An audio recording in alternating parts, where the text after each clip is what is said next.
얼마 전 국회 문체위 국정감사에서 감사원의 조사 결과 증도과자 심의 과정에 문제가 있다며 재검토가 필요하다는 지적이 나왔다는 소식 전해드렸는데요.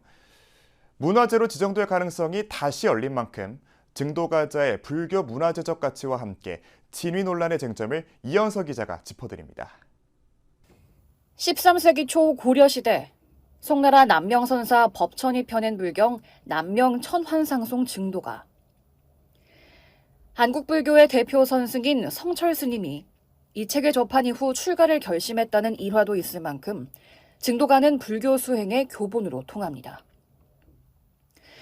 이 책을 찍어내는 데 쓰였다고 알려진 금속 활자가 발견돼 주목받았는데 바로 증도가자입니다.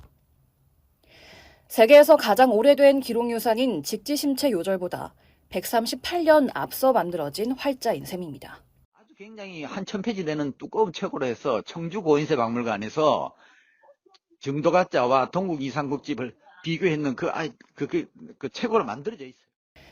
증도가자는 글자 하나하나 힘이 더해진 듯한 탄력 있고 정교한 필체가 특징인데 1234년 고금상정 예문, 1241년 동국 이상국집 등 고려시대 주요 문헌들을 인쇄하는 데도 쓰였다는 주장이 제기됐습니다.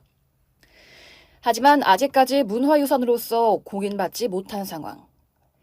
관건은 출처와 소유 경위를 입증할 수 있는지에 달렸습니다.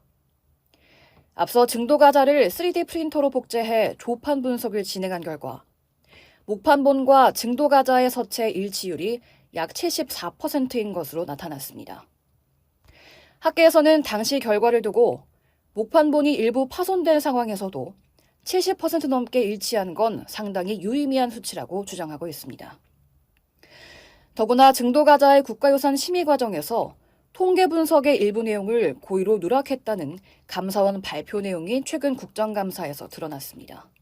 우리 연구자들은 그것만 보면 이거야말로 더 확실한 근거인데, 맞다는 근거인데 본인들이 다 조사를 해놓고도 본인들이 그거 가지고 실험을 하고 다 조사해놓고도 결론을 엉뚱한 걸로 냈다는 거죠. 다만 증도가자의 잔류한 먹으로 탄소 연대를 분석한 결과 고려시대 진본임을 확인한 것을 두고도 실효성이 떨어진다는 주장도 일각에서 나오는 만큼 증도가자가 보물로 지정되기 위해서는 넘어야 할 산이 많습니다. 진위 확인의 범위를 정한 건 역시 주요 쟁점 중 하나입니다. 실물을 확인할 수 없는 직지심체 요절의 사례처럼 최초 발굴 장소나 초기 소장자가 불분명한 경우에도 국가유산으로 지정된 사례가 있는데 유독 증도가자에만 엄격한 기준을 적용하고 있다는 겁니다. 이거는 직지보다도 138년에 앞선 거고, 직지는 지금 불나서 서지 책만 한 권 있고 실체가 없고, 이거는 현재 활자예요. 이 밖에 당시 위원회가 증도가자와 관련된 청동수반, 초도를 함께 제출하는 문제를 놓고도 과도한 요구라는 주장과 필요한 사항이라는 주장이 맞붙고 있어 귀추가 주목됩니다. 증도가자의 진위 여부를 놓고 의견이 분분하지만 과학적 증거와 투명한 절차에 따라 결정돼야 한다는 데는 이의가 없을 것으로 보입니다.